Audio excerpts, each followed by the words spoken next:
शिक्षण मंत्र्यांनी तर राजीनामा दिला, पण तुम्हाला माहित आहे का संविधानात यासाठी नेमकं आर्टिकल काय आहे? ब्रेकिंग न्यूज तर सगळ्यांनी पाहिली, पण एक्झाम पॉईंट ऑफ व्ह्यूने यामागचं संविधान नेमकं काय आहे?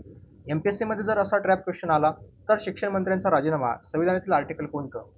तर तुम्हाला सांगता येईल का? तर चला बघूयात यामागचं नेमकं संविधान काय आहे.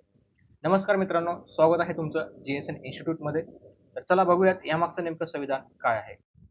राजीनामा कोण स्वीकारतो?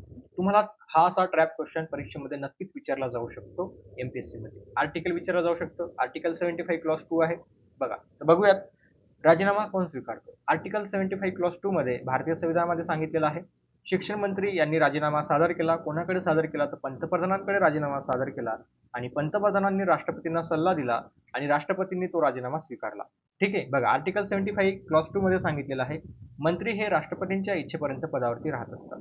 म्हणजेच राष्ट्रपतींची इच्छा असेपर्यंतच त्या ठिकाणी मंत्री काय असतात? पदावरती राहत असतात. सिंपल.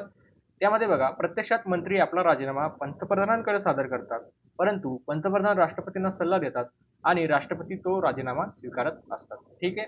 एकदम सिंपल आहे. राजीनामा सादर केला शिक्षण मंत्र्यांनी कोणाकडे? पंतप्रधानांकडे. पंतप्रधानांनी सल्ला दिला राष्ट्रपतींना आणि राष्ट्रपतींनी तो राजीनामा स्वीकारला. ठीक आहे. हा जो सिक्वेन्स आहे हा लक्षात ठेवा. त्यानंतर पुढे बघा, आर्टिकल 75 क्लॉज 2 नेमकं काय सांगतं? बघा, कॉन्स्टिट्यूशन ऑफ इंडियामध्ये आर्टिकल 75 क्लॉज 2 मध्ये काय सांगितलेलं आहे? द मिनिस्टर शाल hold office during the pleasure of the president. म्हणजेच मंत्री हे राष्ट्रपतींच्या इच्छेपर्यंत पदावरती राहत असतात. म्हणजेच या ठिकाणी बघा, एक्झाम इनसाइट काय सांगितलेलं आहे? राष्ट्रपती स्वतः मंत्री निवडत नाहीत, तर पंतप्रधानांच्या सल्ल्यानुसार नियुक्ती करतात. म्हणजेच या ठिकाणी पंतप्रधान ज्या मंत्र्याची शिफारस राष्ट्रपतींकडे करतात, त्याच मंत्र्यांची या ठिकाणी राष्ट्रपती काय करत असतात? तर मंत्री म्हणून काय करतात? तर निवड करत असतात. ठीक आहे. एकदम सिंपल आहे, लक्षात राहील. त्यानंतर बघा, नवीन शिक्षण मंत्र्यांची नियुक्ती कशी होईल? आता रिसेंटली प्रल्हाद जोशी यांची शिक्षण मंत्रीपदी निवड झालेली आहे. मग ती निवड कशी झालेली आहे? तर बघा, घटनात्मक आधार काय आहे?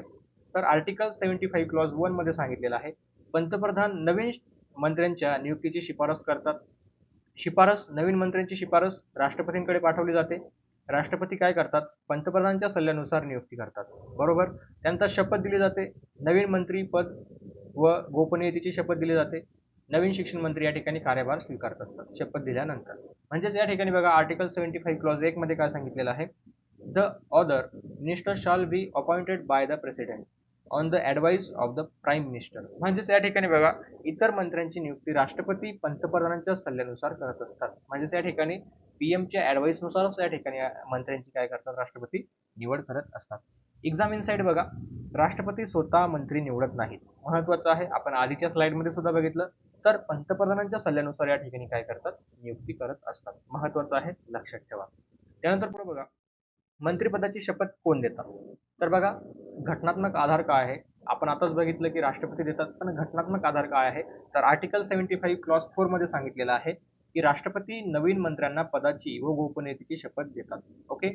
तर बघा, पदाची शपथ, मी भारताच्या संविधानाने दिलेले कर्तव्य पालन करीन, आणि गोपनीयतेची शपथ, मी माझ्या पदाचा कार्याची संबंधित गोपनीय बाबी कोणालाही उघड करणार नाही. ही असते गोपनीयतेची शपथ. त्यानंतर बघा, शब्दाचे स्वरूप थर्ड शेड्यूल मध्ये सांगितलेले आहे. बघा, तुम्ही भारतीय राज्यघटनेमध्ये जर बघितलं असेल तर एकूण 12 शेड्यूल आहे. 12 शेड्यूल पैकी तिसऱ्या शेड्यूल मध्ये म्हणजे शेड्यूल थर्ड मध्ये या ठिकाणी शब्दाचे नमुने दिलेले आहे. त्याच थर्ड शेड्यूल नुसार या ठिकाणी राष्ट्रपती काय करत असतात? तर शपथ देत असतात. तर बघा, या ठिकाणी आर्टिकल 75 क्लॉज 4 मध्ये काय सांगितलेलं आहे?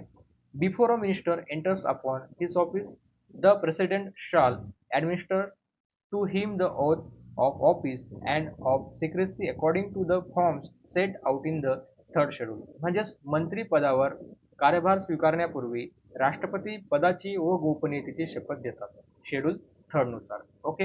एक्झामिन साइड जर बघितलं तर बघा, या ठिकाणी काय सांगितलेलं आहे? शपथ घेतल्याशिवाय मंत्री आपल्या पदाचा कार्यभार स्वीकारू शकत नाही. म्हणजेच याचा अर्थ काय आहे? तुम्हाला पदावरती कार्यभार स्वीकारण्यासाठी तुम्हाला शपथ घ्यावीच लागेल. हे काय सांगितलेलं आहे या ठिकाणी? एक्झाम इनसाइट म्हणजेच एक्झाम पॉईंट ऑफ व्ह्यूने महत्वाचं आहे, लक्षात ठेवा. आर्टिकल 75 क्लॉज 4 मध्ये काय? राष्ट्रपती शपथ देतात थर्ड शेड्यूल नुसार. ओके.